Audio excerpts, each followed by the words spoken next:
Enfin, Hugo Bernalicis, bonsoir. Bonsoir. Vous êtes député de la France Insoumise et vous êtes le spécialiste des questions de sécurité et de maintien de l'ordre au sein de votre groupe à l'Assemblée. Vous travaillez là-dessus depuis plusieurs années maintenant. On va commencer avec le récap à présent de Thibault Hénoch.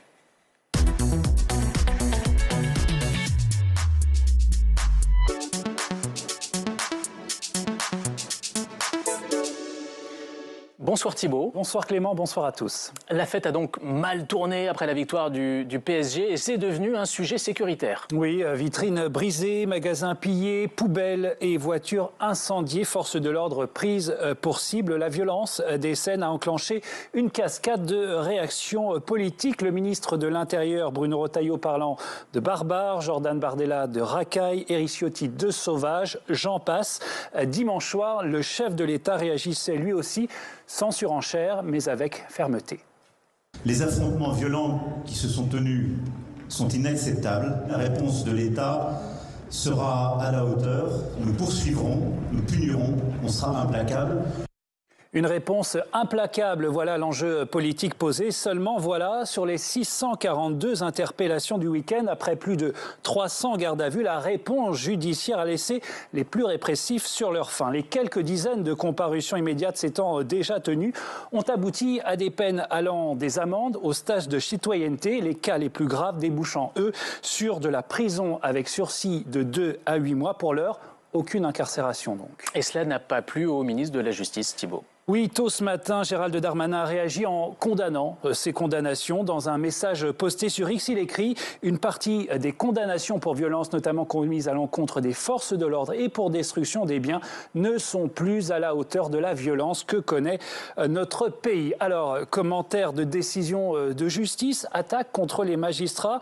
Non, dit le ministre, c'est la faute du code pénal. Il faut faire évoluer radicalement la loi, estime Gérald Darmanin, qui formule 3 propositions.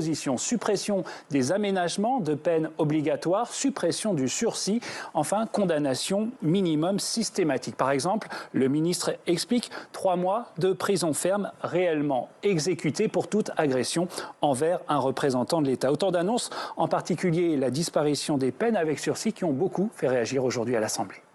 La solution, c'est en tout cas de faire en sorte que ces comportements-là puissent être sanctionnés du jour au lendemain de façon extrêmement ferme. Et aujourd'hui, le droit ne le permet pas. Ça me semble être du bon sens absolu que de soutenir les propositions que fait Gérald Darmanin. Il y a de la place dans les prisons ? Non mais je sais pas, on a découvert des places magiques dans les prisons. Vous supprimez le sursis, donc vous mettez du ferme. Et vous les mettez où? On a comme d'habitude la surenchère sécuritaire qui vient derrière et le concours Lépine de qui sera le plus dur et qui se fera les peintures de guerre sur le torse les plus visibles. Un concours Lépine, dit ce député, en tout cas un concert de propositions cet après-midi lors des questions au gouvernement. Eh bien, tout cela s'est mis en opération fermeté. Le ministre de l'Intérieur et le Premier ministre sont montés au créneau aux côtés du garde des Sceaux. Est-ce que nous pouvons ne rien faire en face de la multiplication de ces événements? Ma réponse est non. Donc, peine minimale s'il le faut. Deuxièmement, il faut que l'aggravation des peines liées à des violences en réunion soit plus nette. Évidemment, faire payer les casseurs en matière d'aide sociale pour les réduire ou même les effacer totalement. La société française n'a pas à payer pour des casseurs. Voilà, les violons ne sont pas encore totalement accordés, mais la musique est là, bien audible, celle d'une réponse pénale plus ferme, promise par le gouvernement. Merci beaucoup Thibault Hénoch. On a effectivement compris la tonalité de la réponse politique qui s'annonce du côté du gouvernement. On va peut-être commencer par ces premières peines qui ont été prononcées hier. Avec vous, maître Johan Sfaoui, vous avez défendu 2 des prévenus hier. Qu'est-ce que vous répondez à Gérald Darmanin quand il estime que ces peines de prison avec sursis, alors que ce sont des personnes qui s'en sont prises aux forces de l'ordre avec des tirs de mortier, que ces peines-là ne sont pas à la hauteur? Alors, effectivement, j'ai assisté 2 prévenus qui ont été condamnés hier dans le cadre de la comparution immédiate. Donc, ils ont été jugés. Le premier a été condamné à 3 mois d'emprisonnement avec sursis et une amende. Et le deuxième a également été condamné avec 2 mois d'emprisonnement avec sursis et une amende. Pour les propos de M. Darmanin, je n'ai pas les commenter, donc je lui laisse ses propres propos. Pour autant, je ne comprends pas l'intérêt de supprimer le sursis. Je pense que les personnes qui ont été condamnées par une juridiction qui a jugé en son âme et conscience avec les éléments du dossier, avec la personnalité et les circonstances des faits. Loïc Kervran, c'est normal que le juge prenne en compte le profil du prévenu quand il prononce une peine. On va évoquer le profil de ces prévenus dans un instant avec un reportage qui leur est consacré, mais vous avez le sentiment que les peines n'étaient pas à la hauteur hier ? Oui, je pense que le garde des Sceaux avait raison de dire ce qu'il a dit. En fait, c'est insupportable aujourd'hui pour les Français. Il y a une incompréhension totale devant ces décisions. Mais il a raison aussi de dire que ce n'est pas la faute des magistrats. C'est la faute de la loi et c'est notre responsabilité de législateur de redonner des outils aux magistrats. Par exemple, aujourd'hui, un magistrat ne peut pas prononcer une peine de prison ferme inférieure à 1 mois.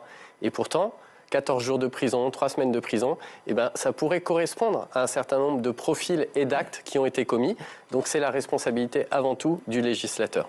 Hugo Bernalicis, sur ces peines prononcées hier. Parce que là, il y a beaucoup d'informations d'un coup. Parce que j'entendais le collègue Kervran nous expliquer que les peines inférieures à 1 mois, c'était problématique qu'on puisse plus les prononcer. Alors c'est Nicole Belloubet qui l'a mis en place dans la loi de 2019. Ça faisait partie des rares points avec lesquels j'étais d'accord et qui font suite à des tas d'études en sciences humaines qui montrent que le choc carcéral qui est monté et mis en avant par la droite et par l'extrême droite ne fonctionne pas dans son but de faire diminuer à la fois la récidive et diminuer le passage à l'acte. Donc moi, c'est-à-dire que c'est pas dissuasif pour vous? Non, c'est pas moi qui le dis. C'est pas pour moi. C'est pour les sciences humaines, pour l'analyse scientifique et ce qui va avec. Sur le sursis, vous avez raison de demander à mon collègue si la personnalité de l'auteur est importante dans le prononcé de la peine. Parce que moi, je veux bien qu'on retire la personnalité de l'auteur dans le prononcé de la peine. Mais à ce moment-là, il ne faudra pas venir pleurer quand un certain nombre de grands dirigeants politiques sont eux-mêmes condamnés à du sursis ou parce que, vu leur personnalité, ils n'ont qu'un bracelet électronique, à la différence de la prison ferme. Donc vous voyez, la personnalisation de la peine, ça devrait être et ça doit être pour tout le monde, tous les justiciables, et pas quand ça arrange en fonction des profils des gens. Parce que c'est ce qu'a dit Gérald Darmanin. Parce que son histoire de sursis, c'est pas nouveau. Il a dit, je veux pas de prison, je veux de la prison ferme pour à peu près tout le monde, sauf pour la délinquance économique et financière. Ben on se pense, on croit rêver. Oui, si on va jusqu'au bout de l'individualisation de la peine, aujourd'hui, le juge, il ne peut pas réellement individualiser les peines. Pourquoi ? Parce qu'on lui a enlevé, pour des raisons idéologiques, la prison ferme sur les ultra courtes peines et on l'a obligé à aménager jusqu'à quasiment 1 an de prononcé ferme. Donc qu'on ne vienne pas me parler de personnalisation. Moi, les juges... C'est ce qu'on appelle l'aménagement systématique. Donc Nicole Belloubet est une mauvaise ministre ? Non, mais elle a pris une décision qu'il faut corriger. C'est pour ça que moi, j'ai proposé une mauvaise ministre, une mauvaise loi. Proposition de loi et qu'on a corrigé. L'Assemblée nationale a adopté. Maintenant, il faut que le Sénat continue. Alors, Alexandra Martin, on ne vous a pas encore entendu. J'aimerais juste avoir votre point de vue sur ces peines prononcées hier. Oui. Peut-être votre point de vue aussi, est-ce que les magistrats disposent des outils aujourd'hui dans l'arsenal pénal pour prononcer des peines plus fermes ?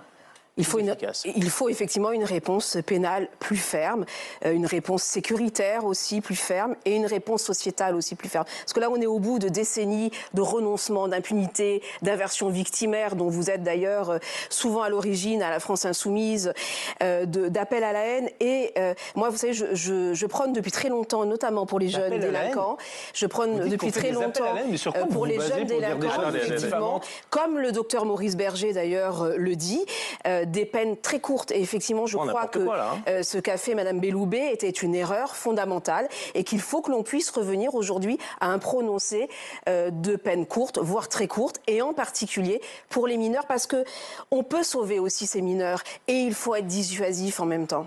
Bon, on va se pencher plus en détail sur le profil de ces jeunes qui ont été condamnés hier en comparution immédiate, parce que ce profil explique sans doute en partie le choix qui a été fait par les juges de prononcer des peines de prison avec sursis. On voit cela avec Dario Borgogno.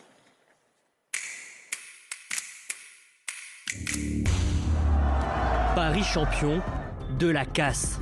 Les supporters crient leur joie, d'autres saccagent les Champs-Élysées, brûlent des voitures, envahissent le périphérique parisien, affrontent les forces de l'ordre.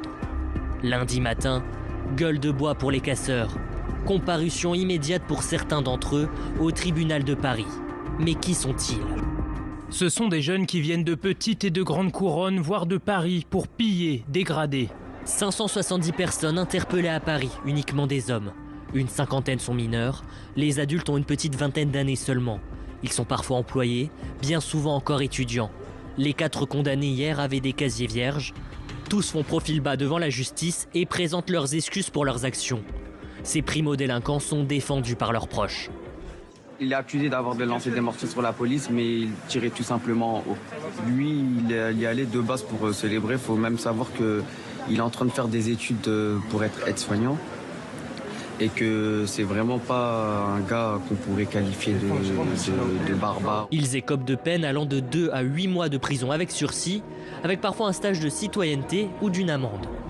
18 casseurs sont jugés aujourd'hui devant le tribunal correctionnel, mais la capitale n'est pas la seule concernée par ces scènes de violence. Par exemple, à Amiens, 2 hommes ont été condamnés lundi à 6 et 8 mois de prison ferme. Alors, Maître Johan Sfaoui, cet étudiant qui veut devenir aide-soignant, c'était un prévenu que vous avez défendu hier, c'est bien cela? Tout à fait. Si on applique la proposition de Gérald Darmanin, c'est 3 mois ferme pour lui, demain. C'est-à-dire qu'il s'en prend avec des tirs de mortier aux forces de l'ordre, 3 mois ferme. Vous en pensez quoi? Alors, déjà, je voudrais juste revenir sur les interventions précédentes.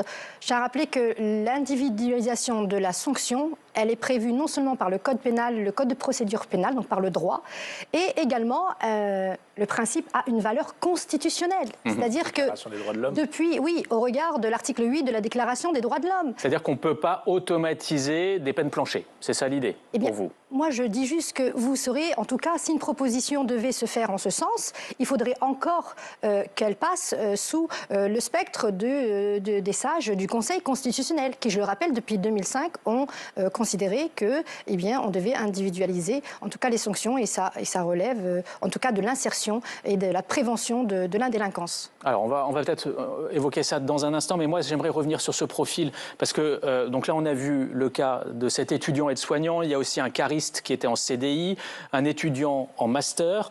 Les 3 ont un casier judiciaire vierge, Loïc Kervran. Donc, pour vous, 3 mois ferme, même avec un casier judiciaire vierge, est-ce que ce n'est pas dans ces cas de figure précis que le sursis peut avoir du sens? Alors, d'abord, moi, je suis plutôt partisan du sursis.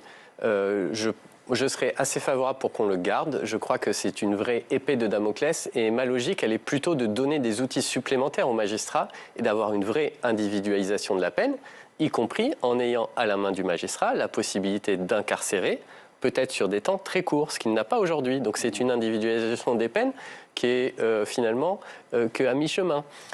Et donc, voilà, moi je pense que ma logique, c'est vraiment de garder l'éventail le plus large possible. Donc pas de suppression du sursis comme le propose Gérald Darmanin, vous n'êtes pas favorable? Il faut qu'on ait le débat avec le garde des Sceaux et les autres. Moi, je considère que c'est une arme de dissuasion massive, le sursis, et que le magistrat, parfois, il peut considérer que ça a une utilité en fonction du profil, et parfois, par contre, il faudra aller sur de la prison ferme d'emblée.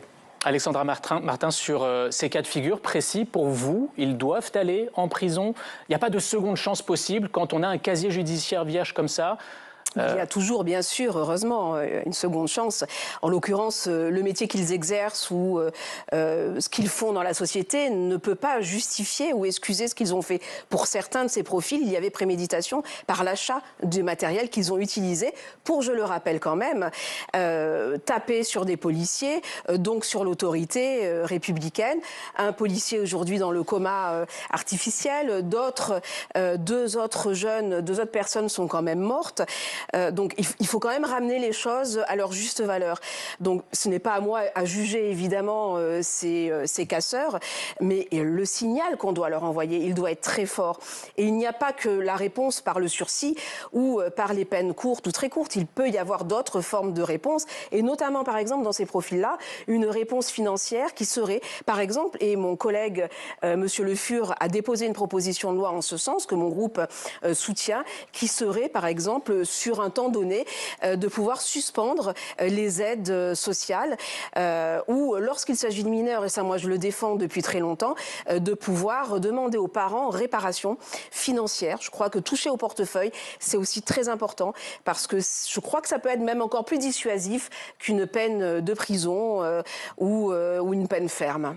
Hugo Bernalicis, vous l'évoquiez d'un mot tout à l'heure. Les études, à vos yeux, montrent qu'il n'y a pas d'effet dissuasif sur des peines de prison ferme, par exemple, dès la première infraction. Ça fait des années que c'est très documenté. Je veux dire, la prison est un objet d'analyse et de recherche pas que en France d'ailleurs, parce qu'il y a des pays qui sont allés beaucoup plus loin. Aux États-Unis, on a incarcéré à tour de bras des tas de gens pour des durées extrêmement longues. Avec quel impact, s'il vous plaît, sur la délinquance ou sur le passage à l'acte d'un certain nombre de personnes? Avec quel impact sur la récidive? Un impact qui est nul ou négatif. Donc moi, je veux bien ces belles personnes qui vous expliquent qu'il faut être dur et ferme, qui sont dans le registre de l'inefficacité la plus totale et la plus complète. Inefficacité documentée. D'ailleurs, ce qui est intéressant de voir avec ces profils, c'est pourquoi ils passent à l'acte. Peut-être qu'un jour, on pourrait s'intéresser aux causes. Peut-être que, plutôt que d'être sur la surenchère de... Pour les excuser. Comment? Pour les excuser. Pour les excuser? Non, pour régler le problème, pour qu'il n'y ait pas de passage à l'acte. Après, si ça vous intéresse qu'il y ait des passages à l'acte, ça vous regarde, pas moi. Moi, je suis pas pour qu'on brûle des voitures, je suis pas pour qu'on renverse des gens. Mais c'est la bonne question, c'est la bonne question. Pourquoi ils passent à l'acte? Pourquoi? Parce qu'aujourd'hui, on a déconstruit... Jamais vous allez sur ce terrain-là. Parce qu'aujourd'hui, on a déconstruit méthodiquement une société qui, aujourd'hui, nous impose une contre-société de la violence, de l'impunité. Pourquoi? Parce qu'il y a eu ces décennies d'inversion victimaire, d'impunité. Sur les décennies, vous avez été au pouvoir. C'est la raison pour laquelle... Puis c'est monsieur qui est au pouvoir, pas moi. Mais quand j'entends votre collègue, monsieur Léaumont, dire que l'ordre républicain est la source de l'agression, mais ça légitime totalement la violence que nous avons aujourd'hui dans la rue. Vous avez une responsabilité. Non, c'est pas confus du tout, c'est très concret. On va revenir sur les propositions qui sont faites par le ministre de l'Intérieur, si vous voulez bien. Et qu'on légitime la violence dans la rue, c'est très grave. Est-ce que vous connaissez le domaine de la psychologie sociale et on s'éloigne de notre sujet. C'est tout à fait le sujet. Pourquoi les gens passent à l'acte? Pourquoi à un moment donné, alors qu'ils ne sont pas venus pour ça, c'est le témoignage de au moins 3 des 4 qui ont été condamnés hier, ils disent je venais pas là pour ça et je me retrouve effectivement dans l'adrénaline, dans la foule, parce que je pense que les policiers sont en train de nous balancer des lacrymos, c'est complètement idiot, c'est ce qu'ils disent, ils s'excusent a posteriori. Oui, ils s'excusent. Mais ils trouvent que c'est idiot, mais ils l'ont quand même fait. Mais pas sur des milliers de personnes. Non, mais vous vous rendez compte ce qu'on a vécu, c'est du Mad Max. On ne peut pas. C'est du Mad Max, mais madame, heureusement, ça a été la fête dans la... Alors, on ne va pas limiter le débat à tous les deux. Loïc Hervrand, sur l'effet dissuasif d'une politique pénale plus ferme. S'il vous plaît, Hugo Bernalicis, s'il vous plaît. Et je veux que vous retiriez vos propos de tout à l'heure sur l'appel à la haine. Allez, on se calme. Parce que c'est un délit, l'appel à la haine, madame. C'est un délit. Moi, j'aimerais des enregistrements de l'hémicycle. Un mot pour dire qu'on a une vraie différence, parce que vous insistez beaucoup sur une forme de responsabilité collective de la société, de la foule, etc. Moi, je crois à la responsabilité individuelle. Et l'un n'empêche pas l'autre. Ils doivent assumer les actes qu'ils ont faits. Et on ne peut pas dire c'est à cause de la foule, c'est à cause de la société. Moi, c'est mon point de vue. Sur la question de l'efficacité, c'est très intéressant, parce qu'en réalité, on ne peut pas mettre toutes les peines de prison dans le même paquet. En fait, les seules peines de prison dont on est sûr qu'elles sont efficaces, c'est les ultra courtes peines, les peines de moins d'un mois. C'est votre combat, c'est celui de la proposition de loi que vous avez fait adopter en première lecture à l'Assemblée. Je vous accorde que sur le reste, c'est beaucoup plus... scientifique, vous dites ça? On a des études en Suisse, aux États-Unis, etc., qui montrent que, et qui ont fait quelque chose qu'on ne pourrait pas faire, qui ont complètement randomisé, c'est-à-dire pris au hasard et alloué au hasard des peines de type travail d'intérêt général ou prison ferme. Et sur une très longue période de temps. Et la prison ferme, elle donne de meilleurs résultats en termes de réinsertion uniquement sur les ultra courtes peines. En termes de réinsertion, en termes d'absence de nouveaux contacts avec la justice et les forces de l'ordre, etc. Donc il ne faut pas dire qu'elles sont inefficaces. Au contraire, ce sont les seules dont on est à peu près certain, que ce soit par les études scientifiques et par la comparaison avec d'autres pays, Pays-Bas, etc. Le travail d'intérêt général, ça fonctionne, c'est prouvé par les études scientifiques. 60% de récidive dans la dernière étude de la Cour des comptes, la même chose que la prison. 60% de récidive sur le travail d'intérêt général? Pas du tout. Tout à fait. Alors, vous n'avez pas les mêmes chiffres, pas les mêmes études. Il y a 2% de différence. Mais pas du tout. D'ailleurs, la Cour des comptes n'est pas un organe scientifique, monsieur. Mais je n'ai jamais dit ça. Et vous venez de l'indiquer. Il y a une question qui se pose, malgré tout, c'est que si on met en place la fin du sursis, si on met en place des peines planchées, il va falloir accueillir plus de monde dans les prisons, on est d'accord. Or, on a des chiffres qui ont été rendus publics il y a quelques jours à peine, au 1er mai. On en était à 83 681 détenus en France pour 62 570 places. Alexandra Martin, on fait comment pour accueillir tous ces détenus, tous ces nouveaux détenus, si on applique cette nouvelle politique pénale? C'est tout à fait insuffisant, c'est même indigne. Et d'ailleurs, Emmanuel Macron avait promis la construction de 50 000 places de prison, on les attend toujours. Donc, il va falloir lancer ce chantier, ça c'est très important. Est-ce que vous ne prenez pas le problème à l'envers? Parce que là, si vous changez le code pénal, il va y avoir des condamnations à de la prison ferme. Ils iront où, ces détenus? Par exemple, pour les jeunes délinquants, il ne faut pas qu'ils aillent en prison, mais dans des centres fermés. Là, il y a de la place. Il faudra en construire d'ailleurs d'autres, parce que ce sont des centres qui sont adaptés à ces délinquants juvéniles. Mais il est évident qu'à terme, et très rapidement, il faut construire d'autres places de prison ou imaginer d'autres systèmes. Mais moi, je suis tout à fait en phase avec mon collègue sur les peines courtes et très courtes. Et je me bats aussi pour l'inversion de l'excuse de minorité, parce que je pense que ça protégera aussi ces jeunes de 13 ans, 14 ans, 15 ans. L'inversion de l'excuse de minorité. L'excuse de minorité n'existe pas. On parle d'atténuation de minorité. C'est la même chose. Expliquez peut-être en quelques mots. Et pour la justice pénale des mineurs, moi qui exerce également en droit des mineurs, je rappelle juste que la primauté va à l'éducatif et ensuite le répressif, et qu'il y a des centres éducatifs fermés, oui, mais c'est bien et que ce n'est pas la solution pour permettre justement d'insérer et que voilà. Oui, mais moi je pense que c'est la solution, et c'est sourcé par des pédopsychiatres, comme je parlais tout à l'heure du docteur Maurice Berger, mais je crois que c'est la solution, parce qu'aujourd'hui quand un narcotrafiquant utilise un enfant de 13 ans ou 14 ans en raison de sa minorité, parce qu'il y a l'atténuation de l'excuse de minorité, je crois que ça serait dissuasif et que ça sauverait bon nombre de ces jeunes qui tombent dans cette délinquance. On est sorti de la question que j'ai posée, alors du coup je me tourne vers vous, Loïc Kerbrand. Un mot sur la question de la surpopulation carcérale. Ils iront où ces futurs détenus même si c'est des courtes peines, il faut qu'ils aillent en prison. Tout à fait. Et d'abord, il faut bien voir que la France, elle n'incarcère pas plus que les autres pays européens, et pas plus que dans les années 80. On incarcère même plutôt moins. Et là, on a un taux de surpopulation de 130 et quelques pourcents. Et donc le problème, c'est pas qu'on incarcère trop, c'est pas qu'on incarcère trop ou qu'on est trop dur dans les sanctions, mais c'est qu'on n'a pas construit assez de prisons. Donc ça, c'est la première chose. Et en réalité, on pourrait construire des établissements plus légers, notamment pour les ultra courtes peines, modulaires, etc., avec un niveau de sécurité bien plus faible et aller beaucoup plus vite. La deuxième chose, c'est, il faut le dire, on a à peu près un quart des détenus, des personnes qui sont en prison aujourd'hui, qui sont étrangers. Et on a des outils qu'on n'utilise pas. Le transfèrement pour les détenus européens, pour qu'ils puissent purger leur peine dans un autre pays européen d'ailleurs, au plus près de leur famille, etc., ce que d'autres pays font et nous renvoient les détenus français. La libération-expulsion aussi. Et donc là, c'est quelque chose à regarder, parce que c'est un quart des places de prison françaises. Maître Spaoui, vous vouliez réagir? Oui, je réagis, parce que c'est toujours la même problématique. Dès qu'il y a une difficulté, on parle des étrangers, on parle de propositions de libération, expulsion, mais ça existe déjà. C'est des outils qui sont dans l'arsenal juridique. Et qui sont appliqués. Qui sont appliqués, oui. Mais il faut une volonté politique. Et qui sont appliqués. Je ne suis pas au gouvernement. Non, mais je veux dire, c'est les gens que vous soutenez. Je veux dire, non, mais il faut une volonté politique. Effectivement, vous avez raison pour les appliquer. Et je pense que quelqu'un comme Bruno Retailleau a cette volonté politique. Voilà, mais ce qui est intéressant quand je vous écoute, c'est que vous faites état de propositions comme si qu'elles n'existaient pas, alors qu'elles sont déjà dans l'arsenal juridique. Voilà. Aujourd'hui, par exemple, vous avez en tête des propositions faites qui, pour vous, sont déjà dans l'arsenal pénal ? La libération, expulsion, elle existe déjà. Les aménagements par le travail d'intérêt général, ça existe déjà. J'ai juste à préciser que le travail d'intérêt général est assorti, en cas de non-exécution, c'est une condamnation en peine d'emprisonnement, donc ce n'est pas une condamnation vaine. Et la sanction, une peine d'emprisonnement, c'est une peine. Et après, les modalités d'exécution de la peine, ça relève encore du code pénal, du droit pénal, de la procédure pénale et de la loi. Enfin, c'est la loi. C'est l'application de la loi pure et simple. Même sur les 3 mois fermes, un magistrat qui pense qu'il faut mettre 3 mois ferme à quelqu'un qui a commis les exactions qui ont été commises l'autre soir peut le faire en vertu du droit. Rien ne l'empêche de le faire.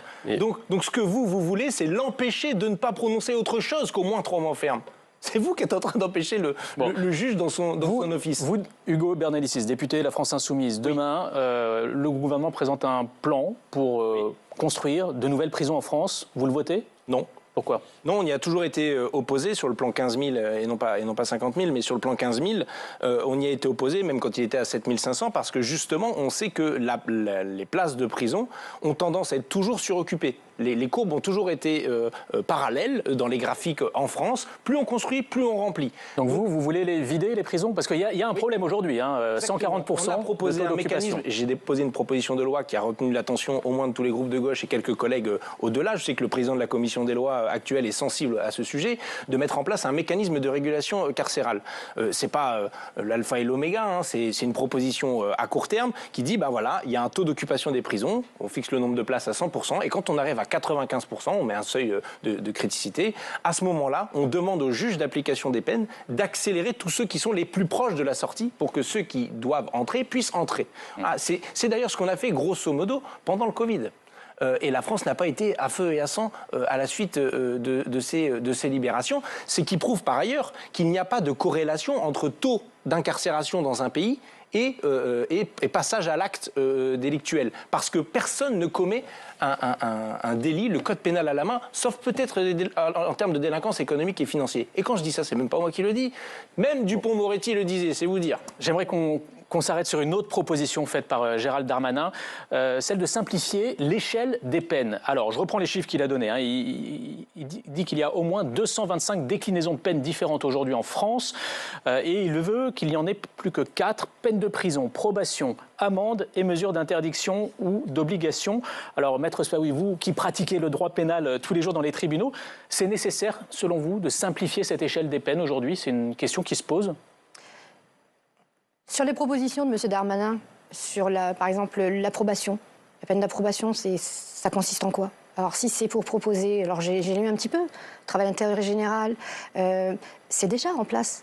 C'est déjà le sursis probatoire. On a le sursis probatoire. Aujourd'hui, on a des peines d'emprisonnement qui sont le sursis simple, qui peuvent aller du sursis probatoire avec des obligations, des interdictions, avec l'obligation peut-être d'effectuer un travail d'intérêt général, interdiction de paraître à tel endroit, obligation d'indemniser les victimes. C'est une mise à l'épreuve en réalité et je ne suis pas certaine que, en tout cas, ça puisse changer autre chose. Alexandra Martin, sur ce sujet-là, il y a un besoin de simplifier et pourquoi, dans quel but, qu'est-ce que ça apporterait? Il faut voir ça avec les magistrats, mais sans doute qu'effectivement ça aiderait les magistrats à pouvoir appliquer des sanctions plus visibles et claires. Bon, je ne suis pas certaine que ça soit l'alpha et l'oméga de la réponse qu'il faut aujourd'hui apporter. Moi, je suis plutôt, effectivement, comme je le disais tout à l'heure, pour des réponses financières. Est-ce que vous pensez que des magasins qui ont été entièrement détruits, c'est leur outil de travail, des gens qui vont être au chômage? Moi, je suis favorable à ce que les casseurs remboursent intégralement ce qu'ils ont cassé. Ça, je pense qu'en plus, ça aura un effet hautement dissuasif. Loïc Herbrand. Oui, la simplification, moi, ça me paraît une idée intéressante pour les magistrats, parce qu'en réalité, même le garde des Sceaux, vous savez qu'il a mis plusieurs mois à obtenir de ses services et du ministère de la Justice la liste précise des peines qui étaient à disposition des magistrats. En réalité, aucun magistrat aujourd'hui ne connaît l'amplitude des peines. Donc ça, il y a un sujet. Et la deuxième chose, c'est la lisibilité de la justice par nos concitoyens. Donc oui, moi, ça me paraît intéressant. Est-ce qu'il faut 4 peines, 10, 20, j'en sais rien, mais certainement pas autant que ce qu'on a aujourd'hui. Sur ce principe du casseur-payeur, on a vu lors de la séance de questions au gouvernement Bruno Retailleau dire qu'il était favorable à cette proposition de loi des Républicains. Vous-même, au sein du groupe Horizon, vous êtes prêt à la voter ? Oui, alors moi je vais parler pour moi, c'est pas une discussion qu'on a eue dans le groupe, mais oui, moi j'y suis favorable. Je crois qu'il y a quelque chose vraiment d'insupportable, il faut mesurer. Et en plus, votre reportage le rappelait très bien. On a eu l'impression dans certains médias que c'était que Paris qui était concerné. Mais non, là il y a eu des violences partout. Moi, à Bourges, dans la préfecture du Cher, on a eu des violences très importantes, des atteintes aux biens très importantes. Il y a des gens qui ont tout perdu. Et donc, c'est absolument incompréhensible pour eux que eux aient un préjudice financier et pas l'auteur de ces délits. Je tiens juste à rappeler, pardon, je me permets parce que je suis désolée et j'entends votre intervention avec bienveillance. Et je me dis, mais quelle proposition, puisque ce sont des mesures qui existent déjà. Alors, je rappelle juste que le tribunal, au-delà de la peine d'emprisonnement, il peut également condamner à des peines d'amende. Je tiens juste à rappeler, amende au Trésor public, je tiens à rappeler que pour les 2 prévenus qui ont été condamnés hier, il y a eu une peine d'emprisonnement avec sursis assortie d'une peine d'amende qui n'a et qui n'a pas été assortie d'un sursis. Donc déjà, ils ont une peine d'amende que le juge fixe librement. Hein, il peut mettre 500, hier c'est 500 €, il aurait pu mettre 1000 €, il aurait pu mettre 2000 €. Voilà, ça existe déjà. Là, vous parlez sur un autre point, sur les dégradations, sur le préjudice des parties civiles, des victimes, qui bien évidemment doivent être indemnisées. Et là encore, la victime, vous n'êtes pas sans savoir qu'elle a son rôle, elle a sa place au sein du tribunal et qu'elle peut, et elle le fait, solliciter donc sa constitution de partie civile, et elle peut également solliciter des dommages et intérêts. Bien évidemment, le condamné sera condamné outre sur le plan pénal, sur l'action pénale et sur l'action civile. Donc, c'est des mesures qui existent déjà. Oui, mais maître, là, nous ne parlons pas d'indemnisation ou de préjudice, mais de remboursement. Donc, l'évaluation du préjudice sera objectivée par le coût des dégâts occasionnés. Je pense que ça... C'est comme ça que ça fonctionne quand il y a une constitution de partie civile. Non, bah, si, c'est comme ça que ça fonctionne. Je suis désolé, moi je veux bien qu'on invente des trucs qui existent déjà, mais c'est assez insupportable. On a déjà eu le débat sur la loi dite anti-casseurs à l'époque, et on s'était rendu compte que les tribunaux n'allaient pas vers... c'est-à-dire que quand on fait de la comparution immédiate, l'objectif c'est de condamner la personne, on va super vite, et on ne prend même pas le temps d'essayer de trouver le contact des personnes qui auraient subi des préjudices pour qu'elles puissent se constituer partie civile. C'est ça le principal problème. Encore la faiblesse des moyens de la justice. Et ensuite, il y a des systèmes d'indemnisation assurantiels, évidemment privés, c'est un des éléments, mais aussi publics. On peut faire des choses de cette manière-là. L'État peut prendre sa part aussi là-dedans si on pense que c'est important et que c'est d'intérêt général. Et oui, je pense que c'est d'intérêt général. Donc les outils, on les a. Il faut arrêter de faire croire aux gens qu'on va réinventer à chaque fois la poudre. Je crois qu'il faut aussi automatiser de pouvoir se constituer partie civile lorsqu'on est victime. Mais pour ça, il faut des moyens. Juste pour bien comprendre votre position à vous, on a compris que vous êtes contre le volet répressif, le durcissement en tout cas de la réponse pénale. Oui. Vous proposez quoi pour empêcher que ne se reproduise le type d'événement de ce week-end, pour que ces personnes-là ne passent pas à l'acte? Déjà, je pense que juste sur l'échelle des peines, moi je suis plutôt d'accord avec l'idée générale de Gérald Darmanin. Lui, il la voit dans une vision plus répressive, mais effectivement, je pense qu'il faudrait une peine de probation. Moi, je la propose autonome, décorrélée de la prison. Parce que je pense qu'il faut sortir à un moment donné du totem, du Graal de la prison comme étant la seule peine de référence. Aujourd'hui, la probation ne peut pas être une peine en soi, isolée. Non, elle est forcément rattachée à une peine de prison si la peine de probation n'est pas respectée. Et donc on a un système qu'on peut juger carcéralo-centré. Mais pour travailler sur les causes des passages à l'acte, figurez-vous qu'il y a des pays aussi qui ont des victoires sportives avec des millions de gens qui font la fête et avec des bilans qui ne sont pas les nôtres. Alors, est-ce qu'on est vraiment si différents des autres? Est-ce qu'il y a un truc culturel? Est-ce qu'on aurait des barbares chez nous? Non, je ne le crois pas. Je ne suis ni raciste ni xénophobe, donc c'est pas ma grille d'analyse, évidemment. Par contre, on a des techniques d'ordre public, de maintien de l'ordre, qui sont différentes en France des autres pays. Et ça, c'est vrai. Et ça avait d'ailleurs été pointé dans le schéma national du maintien de l'ordre, le nouveau schéma, qui mettait en cause le fait qu'il y avait très peu de communication avec les personnes qui étaient là. Des tas de gens se retrouvent dans le lacrymo alors qu'ils n'ont rien à voir avec l'histoire. Vous croyez qu'on réagit comment quand on est... C'est un problème de maintien de l'ordre. Oui, c'est un problème de technique. C'est très intéressant ce que dit monsieur. Qui conduit à de l'escalade et qui solidarise la foule contre les policiers et les gendarmes et qui les met en insécurité aussi. D'un mot très court, parce qu'on a le terme du débat. Monsieur nous expliquait que c'était la faute de la société, puis la faute de la foule, et maintenant c'est la faute de la police. Bon, on s'arrête là. On s'arrête là. Vous savez, moi, j'ai pas autorité sur la foule. C'est fini. Par contre, on peut avoir autorité sur la police, et on a normalement autorité sur la police, pour faire en sorte que les choses se passent mieux. Mais vous ne voulez pas que les choses se passent. Merci à tous les quatre. C'est ça qu'il faut retenir. Merci à tous les quatre, et on va suivre de près les initiatives qui viendront sans doute du gouvernement et peut-être aussi de l'Assemblée.